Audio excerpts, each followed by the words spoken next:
Sobat Kerapu TV, kali ini Kerapu TV kedatangan dua tamu yang sudah kenyang asam garam kehidupan.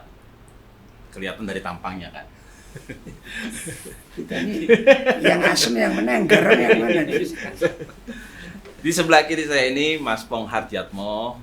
Sebagian dari masyarakat Indonesia pasti mengenal beliau ini adalah salah satu aktor yang cukup terkemuka di dunia perfilman Indonesia pada masanya. Tapi Mas Pong juga tetap aktual dengan kalau mungkin teman-teman Kerapu TV pernah membaca berita tentang kegiatan Mas Pong yang fenomenal di gedung DPR. Kemudian di sebelah kirinya Mas Pong ini ada lagi sahabat saya, teman akrab saya, mentor saya waktu zaman kuliah, Profesor Dr. Wahyu Wibowo, doktornya di Dokter Filsafat di UGM ya Mas ya? Ya. Dokter Filsafat di UGM. Tepuk tangan dulu boleh Mas? Iya. Harus. Yang menarik dari ketemu dengan sahabat teman-teman yang senior saya ini adalah kalau kita bicara soal sosial, soal budaya, apalagi kalau soal politik. Yang menarik sebenarnya Mas belakangan ini adalah perbincangan tentang etika politik ya. Mas Bowo ini kan dokter filsafat di UGM. Kalau keterkaitannya dengan krisis kenegarawanan, etika politik dikaitkan dengan ilmu yang Mas Bowo kuasai ini. Ini mancing ya? Mancing bukan? Bicara bebas sih Mas. Oh bebas. Jadi yang pertama adalah mengenai etika ya. Pengertian etika itu selama ini kita maknai, orang banyak maknai bahwa kamu tidak sopan misalnya, bahwa kamu tidak harus begitu, itu etika. Dalam pengertian yang lebih tinggi lagi, etika itu adalah bisa dimaknai kebebasan kita berbatas pada kebebasan orang lain, itu yang etika. Jadi belum tentu benar bahwa kalau dia berbuat seperti itu misalnya tidak sopan, tapi nanti dalam contoh bisa dikatakan yang tidak sopan itu tidak beretika juga, gitu ya. Bisa dicontohkan.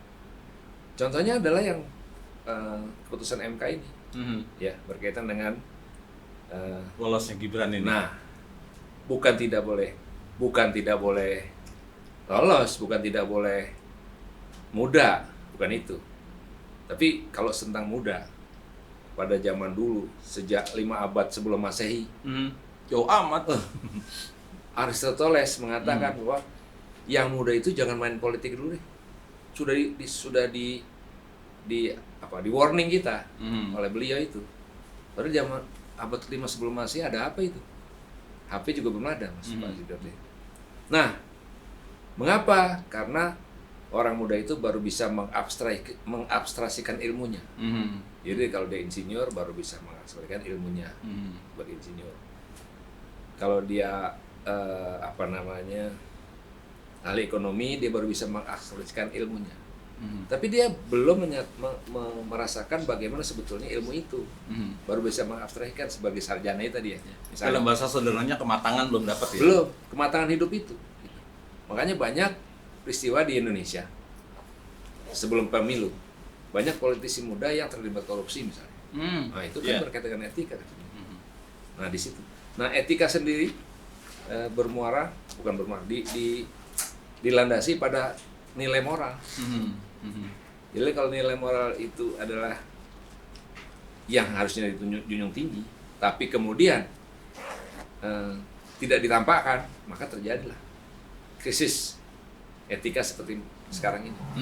Misalnya dimenang-menangkan gitu ya. Saya nggak tahu proses hukumnya ya. Dimenang-menangkannya seorang muda itu menjadi wapres. Sehingga lolos kan secara hukum. Jadi etika itu dijadikan hukum positif. Walaupun keputusannya diambil oleh Dewan Etik. Berarti justru etika itu dipermainkan dari sisi hukumnya Mas ya dalam kasus itu ya. Bisa begitu jadinya. Nah, itulah yang kemudian kalau etika bicara melukai hati. Nah, melukai hati siapa? Melukai masyarakat. Ya kita tahu itu kan. Kalau saya berpikir gini Mas, ini kan karena kita ada tiga pasangan, tiga pasangan, di mana yang disorot itu adalah etika dari salah satu pasangan saja. Otomatis kalau bicara soal reaksi masyarakat, mungkin akan ada 3 reaksi atau 2 reaksi. Ini kok satu gitu. Maksudnya reaksi yang satu ini terhadap yang pasti ada paslon itu pasti ada pendukungnya kan? Oke. Si pendukung pasti membela dong. Oke. Benar atau salah pasti akan membela. Bukan gitu Mas Pong ya? Ya. Nah, di pasangan yang lainnya, ya kalau ngelihat itu ya karena kelawan yang melakukan, mereka akan cenderung melihat wah ini kesalahan. Gitu, Mas. Kesalahan ya. Dilihat sebagai sebuah Oke, kesalahan oke. kan karena pelanggaran kode etik kan judulnya. Di keputusannya juga kan memang ketua KPU-nya sendiri melakukan pelanggaran kode etik dengan menerima pencalonan Gibran ini. Kalau saya ngelihat dari sudut lain lagi, kebetulan lihat nih Mas di berita di medsos ada salah satu kanal berita di Malaysia yang juga membicarakan soal perilaku etik terkait dengan politik pemilihan presiden kali ini. Media Malaysia ini, salah satu media Malaysia itu mengkritik tindakan Pak Jokowi dalam membela dalam memenangkan putranya Gibran ini. Ada beberapa hal yang dianggap tidak pantas. Nah, dalam sudut pandang etik itu Mas Bowo akankah sampai Mas Bowo pada kesimpulan bahwa memang benar yang dilakukan itu, katakanlah kalau kita bicara benar atau salah. Oh ya, kalau dalam pakaian etika kepada hukum masyarakat, hukum sosial, jadinya seperti itu. Maka kita bisa menjadi salah. Salah dalam hal ini, penilaian Malaysia bisa saja benar dalam menilainya. Salah terhadap kita bisa saja. Tapi kita kan enggak kan? Kita diam-diam aja kan gitu. Kita diam-diam aja. Ya. Biasa-biasa. Harusnya memang secara etika juga kita harus katakan kita tuh artinya pemerintah harus katakan kepada Malaysia itu misalnya yang memberitakan ini, saya sudah membaca juga TV itu ya, jangan begitu, begini, itu kedaulatan negara kan? Ya. Ya, itu. Dari sisi diplomasi hubungan antar negara, Iya. Pemerintah bisa melakukan itu. Iya. Tapi terlalu jelas sih Mas. Ya itu dia. Masalahnya ya. Terlalu jelas masalahnya. Artinya dunia juga melihat itu gitu dia apa yang sedang saya terjadi. katakan jadi salah dia. Iya. Kalau dari Mas Pong sendiri gimana Mas Pong? Mas Pong ini lagi sibuk bikin catatan. Iya. Supaya bicara tidak salah. Etika itu sama dengan sopan santun, toto kromo. Nggak dalam etika politik saja. Dalam kehidupan sehari-hari kita harus punya etika. Punya sopan santun, toto kromo, ngomongke wong, memanusiakan manusia. Nah ini yang dibicarakan mengenai debat kan. Ya. Bukan cuma debat aja sih Mas, artinya ada circumstances atau ada kejadian-kejadian lain yang turut menjadi rangkaian. Ya. Semua itu saya umpamakan gini aja. Penjenengan ini kalau senang makan buah yang masih mentah, karbitan atau yang matang pohon. Misalnya matang pohon ya biasanya kalau nggak diduluin sama codot ya kelelawar Untung itu saya didot ya. lebih enak dibandingkan dengan karbitan atau ya diperem lah istilahnya. Diperam. Ya. Diperan. Kemudian mengenai kelas. Kalau pertandingan tinju, kelas berat lawan kelas berat. Menengah berat lawan menengah berat. Kelas ringan lawan kelas ringan. Jangan baru belajar tinju sama pelatihnya, udah kamu belum waktunya naik ke ring. Saya ngerti nih maksudnya kemana ini. Dipaksakan gitu kan. Jadi ya levelnya tuh beda-beda. Jadi yang satu ini udah kelas 6, satu kelas 4, yang ini baru masuk sekolah nih. Iya, atau Oh diadu juga. terus terangnya jadi profesor tuh nggak mudah dan nggak sebentar. Kok baru diadu baru wali kota 2 tahun. Berdasarkan umur, pengetahuan dan pengalaman pasti akan beda. Jomplang Mas ya. Jomplang. Banget. Jawaban saya itu. Oke, tapi saya kira ini karena kita bicarain soal etika belaka, tetap aja secara hukum juga mungkin nggak ada efek karena kan peringatan dari DKPP juga hanya memberikan sanksi peringatan keras, tidak berefek apa-apa terhadap proses pemilihannya sendiri, tidak berefek apa-apa terhadap pencalonan Gibran sendiri dalam hal ini, karena memang pusat permasalahannya kan sebenarnya ada di Gibran ini ya.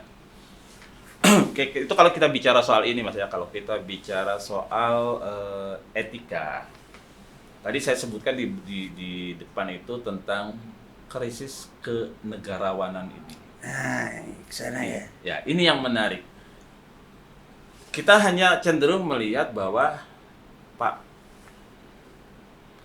Jokowi membela Gibran dengan cara-cara tertentu yang kemudian masyarakat menilai bahwa beliau melanggar kode etik tertentu karena sebagai kepala negara kok cawe-cawe gitu loh dalam pencalonan anaknya. Lalu kita juga melihat bahwa Gibran nih sebagai anak muda secara ini Mas Bowo akan bisa menjelaskan lagi karena udah menyangkut unsur semiotik. Gibran mempertunjukkan sikap yang relatif tidak etis kepada orang tua di momen debat cawapres kemarin. Apa sih Mas yang bisa kita tandai dari sisi semiotik tentunya ya membahasnya, apa yang bisa kita terjemahkan dari sikap-sikap Gibran dan sikap-sikap yang ditunjukkan oleh Pak Jokowi sendiri. Tapi sebenarnya juga Mas ya, kalau kita ingat ceritanya di mana Pak Prabowo itu ada bertukar bertukar omongan dengan Pak Anies yang ngomongin soal etik itu, kemudian kebetulan bocor berita bahwa Pak Prabowo ngomong etik endasmu. Oke. Saya ngelihatnya bahwa loh ini kok jadinya yang muda tidak etik, si seniornya juga ngomong etik endasmu. Lah yang satunya lagi yang seharusnya menjadi contoh bagi seluruh bangsa ini juga mempertunjukkan sikap-sikap yang bukan bicara soal etika kesopanan tapi etika dari sudut lain. Monggo Mas Bowo. Ya, jadi gini Mas Indra. Dalam hal itu memang kita bisa melihat secara semiotik tindakan mereka dan juga bahasa yang diucapkan oleh mereka dalam hal ini. Dalam forum debat seperti itu yang sangat terhormat, mestinya memang tidak dipertontonkan hal yang membuat orang tuh menertawai atau berpikir keras. Ya. Memberikan penilaian tertentu ya. Tapi itu karena tidak tahu etika dalam pengertian yang bermain itu yang bersangkutan yang sebagai objeknya itu tidak menganggap nilai moral yang tadi saya katakan sebagai nilai tertinggi ya. Jadi dianggap bercanda. Tidak bisa dalam hal ini. Bercanda itu ada konteksnya. Ini calon pemimpin negara ya soalnya. Apalagi. Jadi artinya ketika dia misalnya tadi mengatakan dengan gerakan tertentu, misalnya cari-cari itu. Gini. Dia Mas Gibran itu tidak etis. Jelas tidak etis. Jelas tidak etis. Secara kultur kita ya, kultur orang timur ya. Iya. Karena apalagi orang barat pun. Iya. Orang barat memang ada tanda petik ngata-ngatain musuhnya kan. Kalau debat jelas dalam itu kita bisa lihat ngata-ngatain musuhnya. Tapi tidak menghina. Ini beda ini.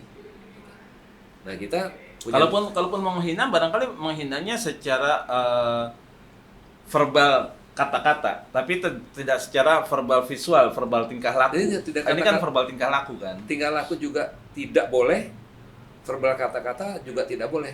Apa tadi? Endasmu tadi? Ya, etik endasmu. Itu kan kalau dalam bahasa Indonesia Betawi, palelo. Iya. Nah, itu. Iya. Itu kan menghina ya. Menghina dong. Menjatuhkan ya. Iya. Kalau dia di komunitasnya sendiri, kita nggak tahu, silahkan aja.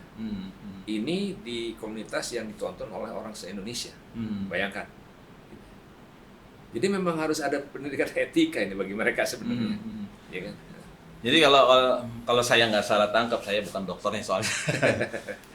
dari sisi semiotik barangkali bisa dilihat bahwa mereka ini sedang memberikan tanda bahwa sedang terjadi perbuatan yang memang tidak etik, Iya.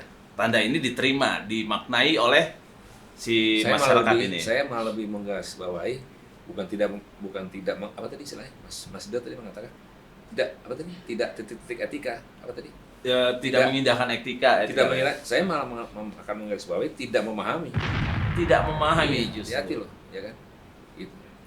Ini ada kaitannya nggak sih Mas dengan krisis kenegarawanan tadi?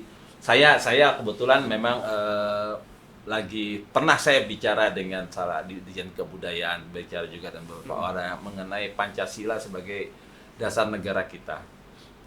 Banyak kok Mas bloopers di internet yang menunjukkan calon tentara aja nggak paham nggak hafal Pancasila.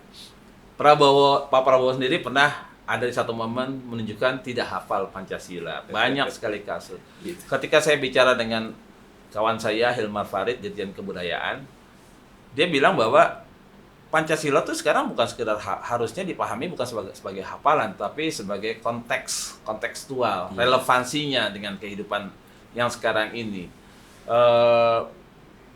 Dia bilang bahwa kita harus paham bahwa apa yang kita lakukan ini wujud dari sila ke-1, ini wujud dari sila ke-3, ini wujud dari sila ke-4. Bukan sekedar hafalan Pancasila, satu, ketuhanan yang Maha Esa dan seterusnya gitu. Boleh saya potong nggak sih? Monggo, saya justru mungkin Mas bicara ini. Mengenai negarawan dulu ya, harusnya dijelaskan. Negarawan ini apa? Kemudian olahragawan ini apa? Oke. Itu baru nanti kita menginjak ke sini. Tapi tadi sudah berjalan, ada efeknya debat itu, karena penonton tuh juga bisa menilai. Oh, gestur gini, dialognya gini, oh kualitasnya ada nilainya, ini masih 5. Oh ini udah 7, oh yang itu apalagi 9 gitu. Jadi sudah ada, dan itu merugikan dirinya sendiri yang tidak menguasai etika itu tadi. Nah, negarawan harus dijelaskan.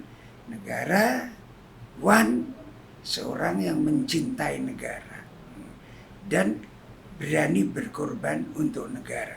Nah, itu adalah negarawan.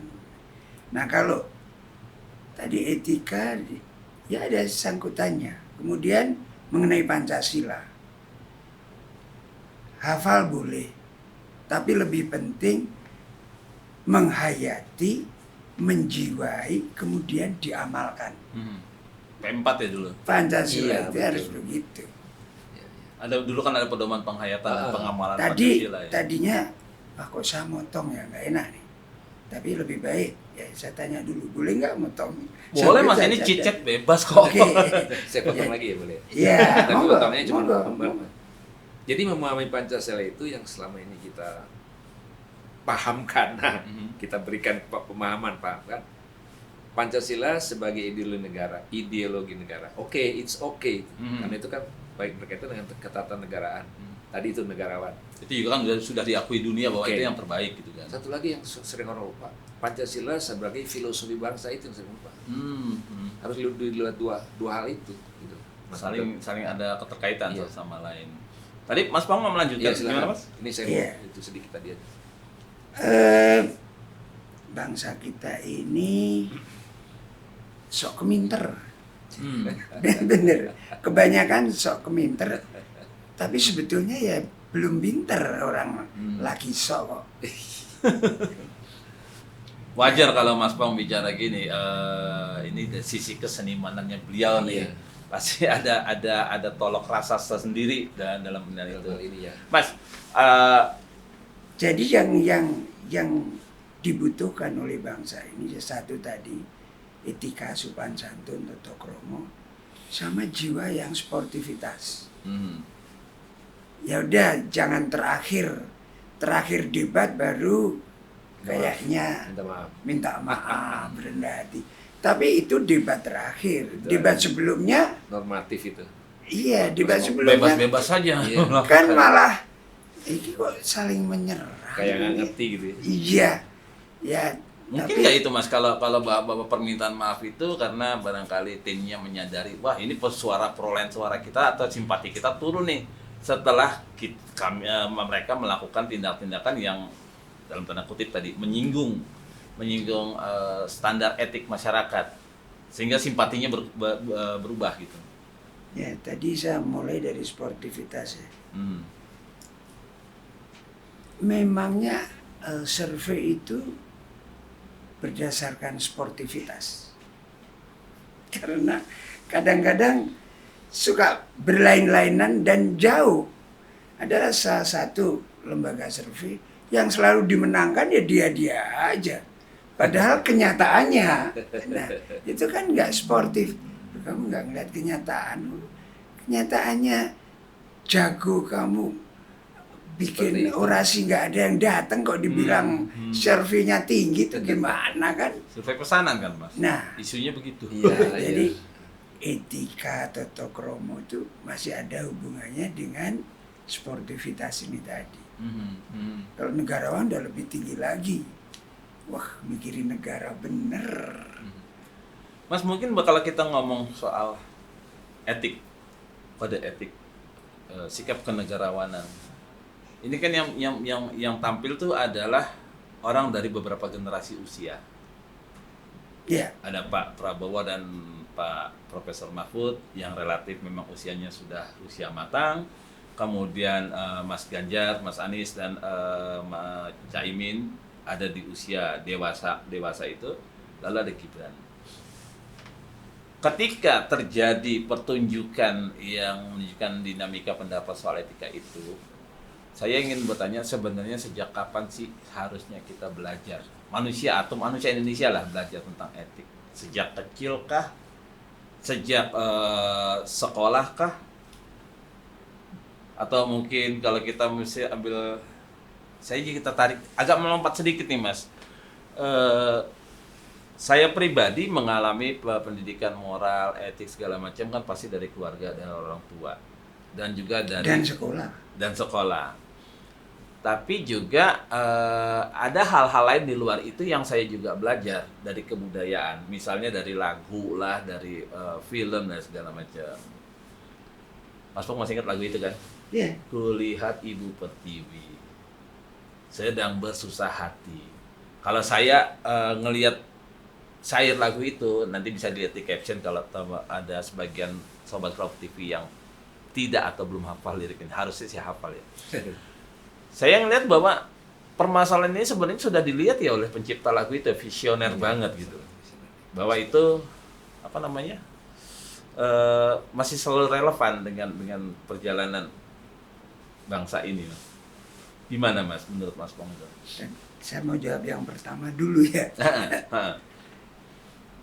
Dulu ingat nggak ada sekolahan namanya Budi Utomo? Oh iya. Ya. Ya kan? Ya. Anak sekarang nggak tahu tuh Mas Budi Utomo Mas. Karena anak sekarang lebih cenderung menjauhi Iya. sejarah. Budi pekertilah yang diutamakan Mhm. sebelum kepandaian. Mhm. Iya kan? Terus pelajaran budi pekerti di rapot kayaknya Ada dulu. dulu ada, Ada, ya? sekarang nggak ada kan? Mhm.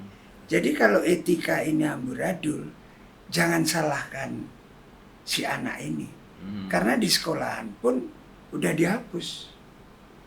Yang kedua, di rumah. Mhm. Yang ketiga, tunjukkan siapa temanmu, aku tahu siapa kamu. Mhm. Jadi ada 3 tempat nih untuk budi pekerti, untuk etika ini. Di sekolah harusnya dapat, di rumah dapat, dalam pergaulan tunjukkan siapa temanmu, aku tahu siapa kamu. Kalau temennya tukang ngebully orang, temennya sendiri ya dia sendiri juga senang kalau ngebully orang. Kalau Opik kan di salah satu lagunya bilang berkumpullah dengan orang soleh. Kalau berkumpulnya dengan begal ya jadi begal, kayak gitu kira-kira. Sebetulnya Iya. lagu atau tadi ya Opik katakan. Hmm. Tadi yang saya katakan sebagai nilai moral yang paling utama dalam etika itu semuanya dalam etika menjadi satu gitu. Mhm. Dan itu dalam pendidikan tadi itu. Jadi sumber etika adalah nilai moral paling tinggi. Nilai moral karena berkaitan dengan bagaimana kita bisa menjadi orang baik. Mhm. budi pekerti. dipekerti. Baru kemudian ada lagu, ada pepatah. Nah, pepatah. Kemudian ada lagi di dalam apa istilahnya? Di dalam kebudayaan kan banyak sekali itu. Yeah. Pepatah ngomong pitutur itu kan ya. Yeah. Pitutur itu juga semuanya. Nah ini udah kesana akhirnya karakter pasti. Nah, muncul nih nanti ujungnya Iya. ya. Karakter itu gift. Iya. Jadi memang pemberian Tuhan. Jadi anak baik atau enggak. Perlu saya kasih contoh anaknya Adam dan Hawa. Satu genetik. Yang ribut itu ya. Iya, Khalil dan Habil. Habil dan Khalil ya. Yang kembar laki-laki. Satu genetik, Adam kun diciptakan dari kumpulan tanah. Jadi Adam udah gede, kasihan sendiri celingak-celinguk. Terus ciptakan Hawa atau Eva dari rusuk. Paling bawah kanan atau kiri. Rusuknya Adam berarti genetiknya Adam kan. Dikawinin, tapi Tuhan juga menciptakan setan dan malaikat. Nah, si setan ini yang punya karakter nggak ada baiknya, semuanya jelek. Dan dia diciptakan duluan merasa lebih tua. Nah, ini yang suka mempengaruhi manusia. Nah, satu genetik harusnya ciptaan Tuhan itu kan genetik baik semua. Orang genetiknya Hawa juga tulang rusuknya Adam kok. Anaknya juga anaknya Adam dan Hawa. Tapi kok salah satu setelah dikawinkan kan belum ada orang lain, dinikahkan nih adiknya yang si kembar ini kebetulan kembar juga perempuan. Nah setelah gede belum ada orang lain ya dinikahkan. Kalau dalam kedokteran harusnya cacat anaknya, nggak boleh. Tapi ya, Incest, ini ya. agama beda lagi kan. Akhirnya pasti si laki ini pengennya naksir adiknya yang cakep, jadi rebutan. Aku pengennya si siapa ya adiknya lupa saya namanya. Tapi begitulah ceritanya. Yang akhirnya belum ada yang ngajarin harus bunuh, kok dibunuh. Itu kan juga gift ya, karakter ternyata bisa dari genetik, bisa dari luar dari genetik. Padahal belum ada yang mempengaruhi teman-teman dia, masih manusia. Jadi manusia masih belum ada kok, masih manusia. Baru manusia yang berempat itu. Nah, itu ini harus yang mengupas benar-benar ahli tafsir agama. Saya senang. Tapi kita kan ingin membahas etika dan karakter itu. Jadi semuanya lebih baik kalau lewat prosedur yang benar, lewat aturan yang benar, Itu namanya lewat harusnya begitu, undang-undang etis. yang benar. etis itu ya. Nah itu etika.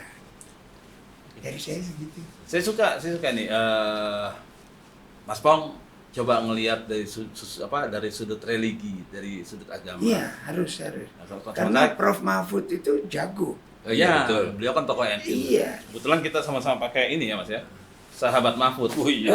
Jadi kalau ngomong soal agama, ya Mas Pong yang bicara ada Bahkan relevansinya lah ya. beliau kecilnya di pesantren, jadi bahasa Arabnya juga dia terjemahkan aja. Ya Bu Atiko sendiri kan cucu pendiri pesantren di Iya. di Purbalingga. Oh gitu ya. Iya. Jadi kalau dari soal kehidupan beragama, nah Religi. Mas Ganjar lebih dikenal sebagai seorang nasionalis. Nah ini paduan yang udah pas banget, nasionalis dan religius, Itu yang disebut Pancasilais. Pancasilais. Iya. Dan kita kan menghendaki ya kita udah pakai ada Pak Mahfud, ada Kerapu, ada Pak Ganjar, tentunya jangan sampai salah. Karena salah memilih tahun ini, 5 tahun berikutnya udah tambah amburadul. Jeblok lah ini ya. Jeblok deh amburadul. Nah kita udah dari 3 itu udah dapat 1 nih yang terbaik dari 3. Paduan ini paket lengkap. Pakai Iya, Ya, karena jurnalis enggak. religius. Iya, nggak kita gaspol nih yang udah jelas-jelas kita tahu karakternya, tahu etikanya, cara bicara, body language-nya, nggak pakai gini-gini. Tapi ada yang lebih penting lagi bahwa mereka Rekam berdua jejaknya. ini rekam jejak di pemerintahan udah terbukti. Terbukti ya. Iya. Mas Ganjar 2 kali jadi DPR, 2 kali bertahan jadi gubernur. Kalau Wakilnya? Profesor Mahfud udah lagi. nggak usah ditanya lah. Tanya lagi. Tapi diingat juga, manusia itu ditakdirkan juga. Ada yang matre, Materai oke. ada yang nggak matre, Mhm. ada yang senang hidup. Nerimo ing pandung, nerima apa adanya. Ada yang ambisinya menggebu-gebu sehingga dia nggak tahu kalau udah nginjek kaki temennya nggak terasa, temennya udah kaing-kaing dia masih. Tapi mungkin kalau dari Harus sisi sengaja itu masih juga. harus kita tunggu, Mas. Kalau saya percaya sekali bahwa Mas Ganjar dan Pak Mahfud ini adalah orang yang gak matre ya, orang berpikiran sederhana. Pak Jokowi juga dulu gitu, Mas. Enggak, tapi ada manusia nggak lepas dari rasa sakit hati. Dia bilang nggak apa-apa, ya dah. Tapi apa-apa gitu. Tapi apa-apa. Apa ada? Apa-apa. Ngalah bukan Apa? berarti kalah, tapi ngalah itu sakit hati. Jadi lain cerita itu perubahan. Iya. Ternyata terbukti kan dendamnya itu sudah berencana. Oh si kurus, si kerempeng, si wagu apalagi lah. Pokoknya sebetulnya Terakumulasi jadinya. iya, jadi aduh aku kok ora diwong kita. Ya, dikuyo-kuyo. Dikuyo-kuyo. Nah itulah yang bikin dendam itu aku yang kalau gitu terus Mewujud jadi tindakan yang sekarang ini. iya kesempatanku sekarang. Kumulatif ya. Kalau aku nanti-nanti Ya, ya dukung telat. aku udah nggak Iya, ada. Terlambat ya. Terus duitku ya nggak tahu masih muter atau enggak. Gitu. Baik, Sobat Kerapu TV, menyenangkan sekali momen ini bisa ketemu dengan 2 senior saya, 2 mentor saya yang sudah tidak usah diragukan lagi isi kepala dan bobot perjalanan hidupnya. Mungkin saya, Mas, panjenengan ini berdua kan memang sudah matang banget usianya, Mas. Saya sih berharap Kalau buah gitu udah takut busuk, kematangan. Nah, saya berharap Udah gini, nggak Mas, enak. di balik kamera itu, Mas, kan banyak yang nonton, Oke. banyak yang nonton yang dari berbagai macam kalangan usia. Ada yang mungkin seusia Mas, usia saya. Saya mungkin kalau kita bicara tadi bahwa pendidikan itu bisa dimulai sebenarnya dari kecil ya, pendidikan akhlak, moral, etik dan segala macam Iya. gitu. Betul. Nah, di balik kamera itu, Harus dari kecil, bakat juga. ya, di balik kamera ini, Mas, sebenarnya ada banyak juga orang-orang yang katakan orang tua dari generasi muda yang nantinya akan menggantikan mereka. Yang barangkali juga di saat mereka menjelang menjadi dewasa itu ada missing link pengajaran soal etik, soal moral ini. Mungkin Mas Pong bisa kasih pesan ke teman-teman yang ada yang menonton kita ini, bagaimana sebaiknya kita mengarahkan anak-anaknya agar generasi muda kita nanti tidak semakin missing link ya, istilah yang paling pas ya. Saya pernah baca bahasa Inggris. When wealth is lost, nothing is lost. Kalau kita kehilangan harta benda, kekayaan, sebetulnya nggak apa-apa, bisa dicari lagi kok. Gitu. Asal jangan keburu meninggal ya. Iya. Ya karuan kalau itu mah. Iya, terus Selesai sudah itu. when health is lost, something is lost. Kalau kita kehilangan kesehatan kita, ada sesuatu yang hilang. Ya salah sendiri. Dia nggak disiplin makan, nggak disiplin istirahat, nggak semua diterjang, minum yang harusnya jangan, itu sekian persen ada yang nggak baiknya. Jangan makan itu kalau kebanyakan jadi begini. Tapi ya disiplinnya lemah, jadi ya diajar sehingga dia udah itu istirahatnya kurang, diforsir, lagi seneng, lagi gitu. Misalnya naik gitu ya, naik DPR. Itu lagi telat minum obat.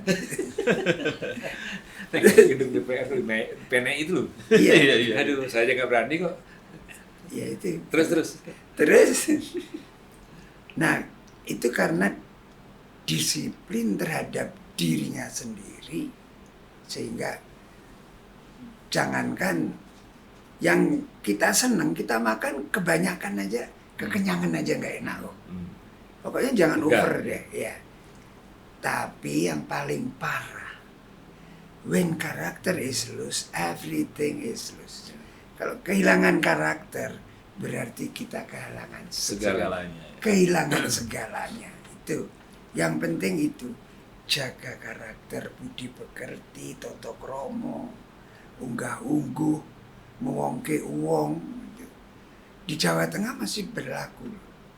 Saya senang tinggal di Solo karena saya asli Solo, lahir Solo. Mbah buyut saya Solo, jadi tindak pundi Mas Pong, kondur Mas Pong. Pulang Mas Bang ya. Iya, kondur itu pulang. Tindak pundi beda sama ngumpulin pundi-pundi beda. Nah, ini Mas Bang ngumpulin pundi. Iya.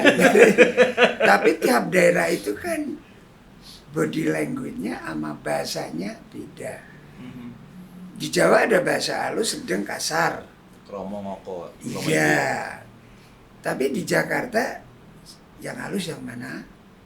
Yang kasar yang mana? Nggak jelas. Kan? Lu gue malah monggo gitu. Tindak pundi, gitu. Kondur. Bahasa halus kan. Mana lu? Bukannya gini. Pulang lo. Artinya baik, tapi karena ya lingkungannya udah begitu. Saya nambahin boleh? Monggo. Monggo ya? Oh, silakan. Giliran Senang Mas Bawa sekali, nih. senang Kalau saya sekali. menekankan sebenarnya ini Mas, pesan kepada Iya, mereka pesan ini. tapi menambahi. Monggo. Jadi tadi kembali ke pendidikan etika, Mas Ridho. Pendidikan etika tadi saya katakan yang paling tinggi adalah moral. Yang kedua ajaran-ajaran agama. Moral paling tinggi. Bagaimana kita bisa berbuat baik pada orang lain. Bagaimana bisa coba? Nah, Di bagaimana rumah bisa itu? sama lingkungan. Nah, Tapi ini. lingkungan. Kalau lingkungan itu ada di keluarga tadi. Mas Pong bilang di keluarga. Di keluarga juga ditentukan peran-perannya. Kalau di budaya-budaya tertentu, peran ibu paling tinggi. Ibu, nggak bisa enggak. Ya di Muslim. Di juga. Thailand ibu, dalam penelitian saya di Thailand ibu, di negara Asia ini ibu. Makanya Ibu Pertiwi kan ini Ya, lagunya. ya. Ibu. Ya. Kalau Bapak Pertowo kali ya. Bapak Pertowo Sudidot gitu ya. Jadi ini penting, ini ibu ini nggak sekedar ibu doang gitu. Bagaimana dia menanamkan nilai-nilai moral itu kepada anak-anak, itu dia. Kan bisa kalau dilakukan di Jawa itu Ya. melalui lagu yang dikidungkan pada anak kecilnya itu.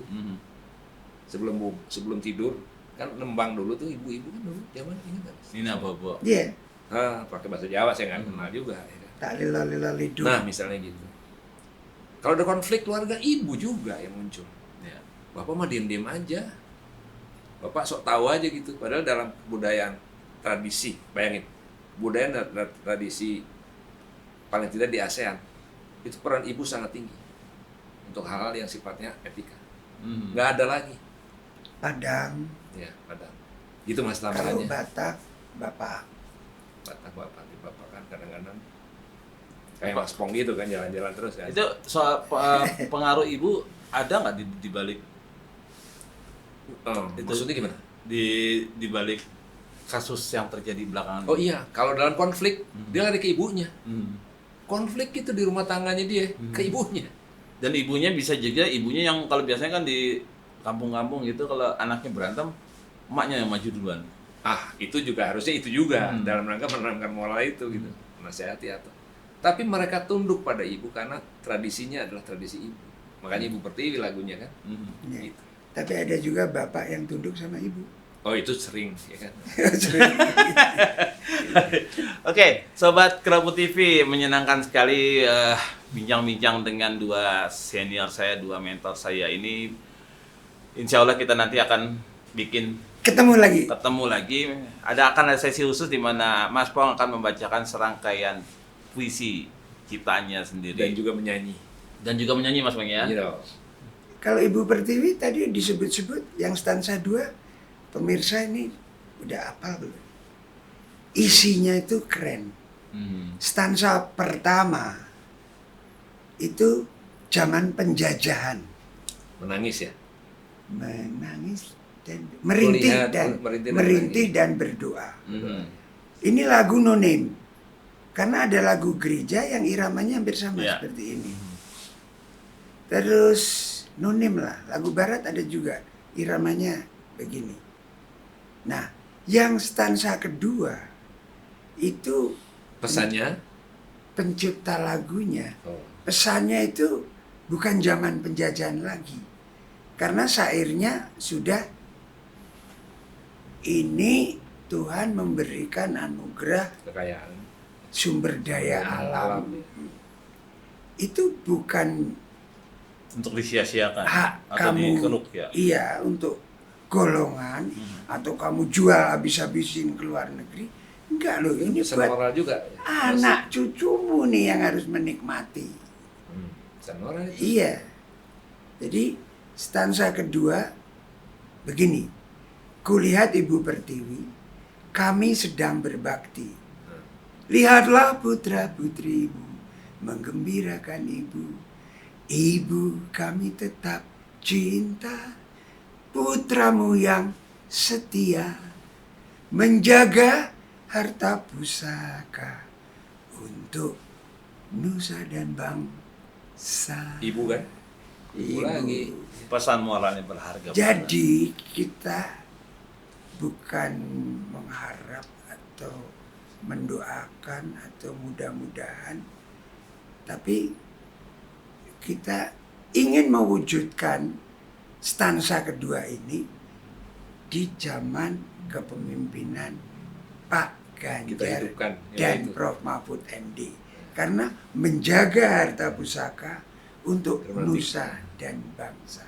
Untuk kita semua. Keren Mas Pong. Keren Bukan banget. orang yang kemaruk yang memiliki harta pusaka Ini ini. benar film Untuk semua seluruh bangsa Indonesia, generasi berikutnya harus menikmati.